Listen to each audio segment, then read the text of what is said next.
Good day, everyone. I am Kylemer Erce. Let's start with watching this clip. Abene, who is a security professional, also known as fiber optic. How did you decide to become a hacker? Um, well, my first experiences as a hacker were probably before I was a teenager. I was simply interested in learning to program and learning how to write my own games, computer games.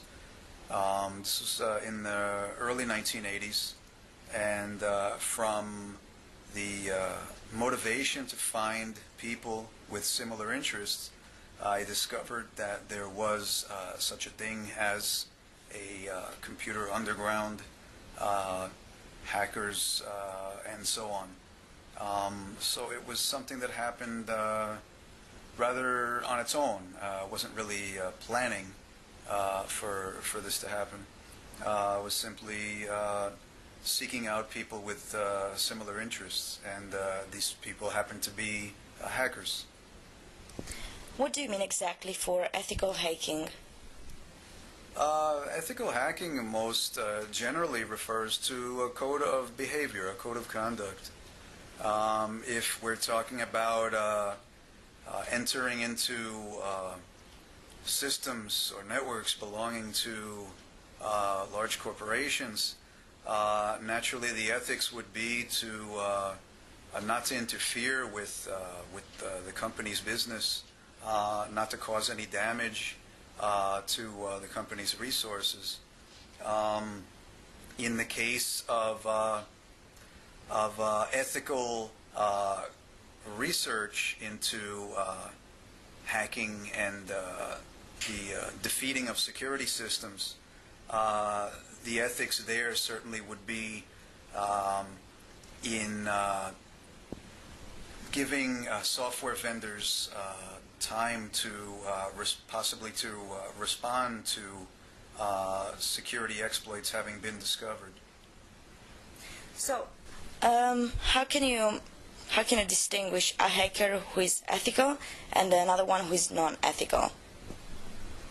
Well, I'd like to say pretty simply that an unethical hacker is simply someone who's acting criminally. One could even go further and say that a hacker acting criminally simply is not a hacker. By most people's definition, hackers and hacking historically were ethical. Someone who chooses to use hacker tools or hacker methods for the purposes of committing crimes are by nature unethical. Why should I, as a business, contact you as a hacker? I see.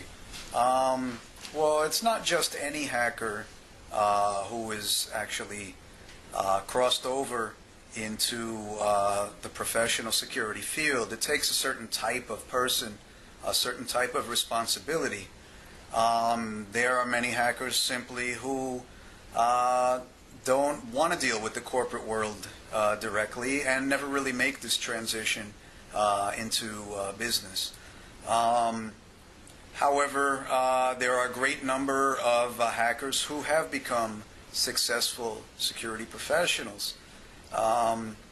In a company seeking out such an individual, naturally they would want to find someone who has a history of having done similar work over a period of time, and not simply hire someone who has questionable credentials and questionable reputation. Most people, myself and people that I know of who have successfully made the transition into being security professionals have acted in an ethical fashion for a number of years and have established credentials and a reputation for quality and providing an unmatched service, in that hackers have a unique perspective on the inner workings of operating systems and technology that most people don't, and this makes them a valuable resource, in my opinion, to large corporations. There are also hackers involved in helping governments to fight terrorism and improve international security. Do they have peculiar skills?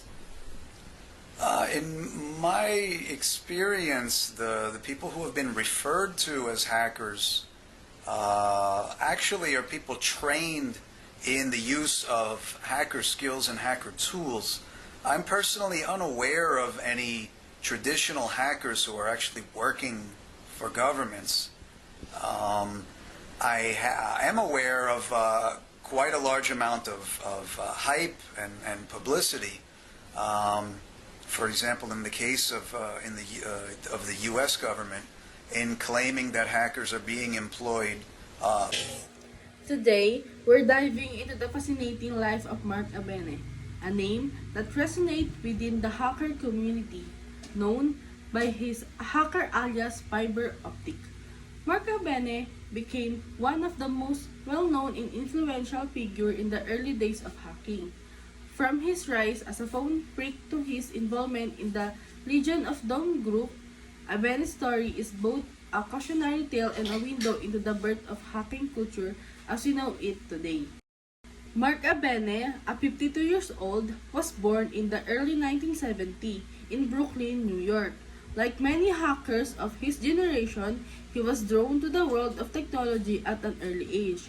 Growing up during the rise of personal computers and telecommunication systems, he quickly found his niche in the world of phone phreaking, the art of manipulating the telephone system to make pre-calls or access restricted networks. In the middle 1980s, as his skills grew, so did his reputation. Abene became a member of the Legion of Dawn, one of the most notorious and respected hackers groups of the 1980s and 1990s. The Legion of Dawn, or LOD, was a collective of hackers and phone freaks who were known for their expertise in infiltrating and exploring telecommunication and computer systems. Unlike today, hackers whose motivation can range from criminal activities to activism, groups like the Legion of Dawn were primarily driven by curiosity, a thirst for knowledge, and the desire to push the boundaries of technology. And next, they were pioneers of the early hacker ethic, the belief that information should be free and accessible to all, and that understanding and mastering technology was a way to challenge authority. However, as with many hackers in the 80s and 90s, Abene's skill would eventually lead him to legal trouble in 1992 after a series of high-profile hacks, including accessing the phone system of major telecommunication companies. Abene was arrested by the FBI.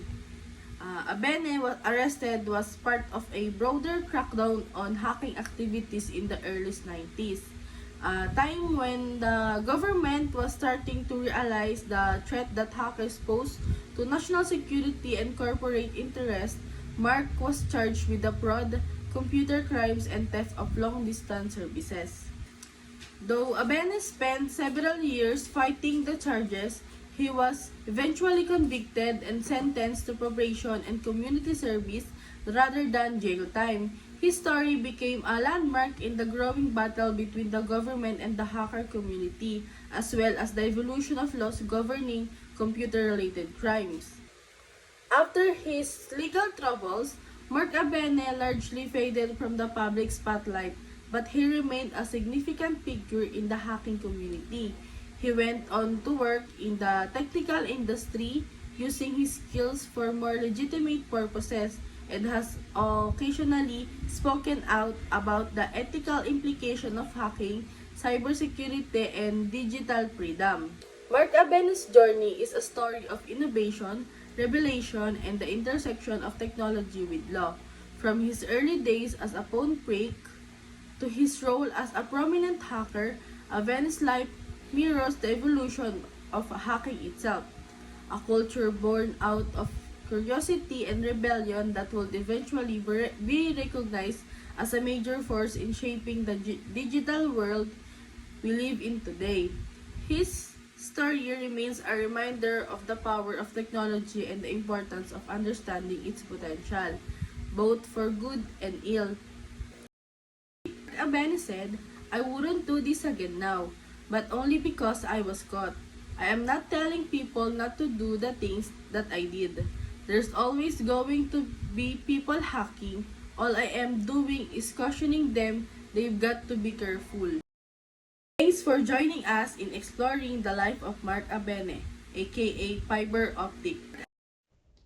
Thank you for listening.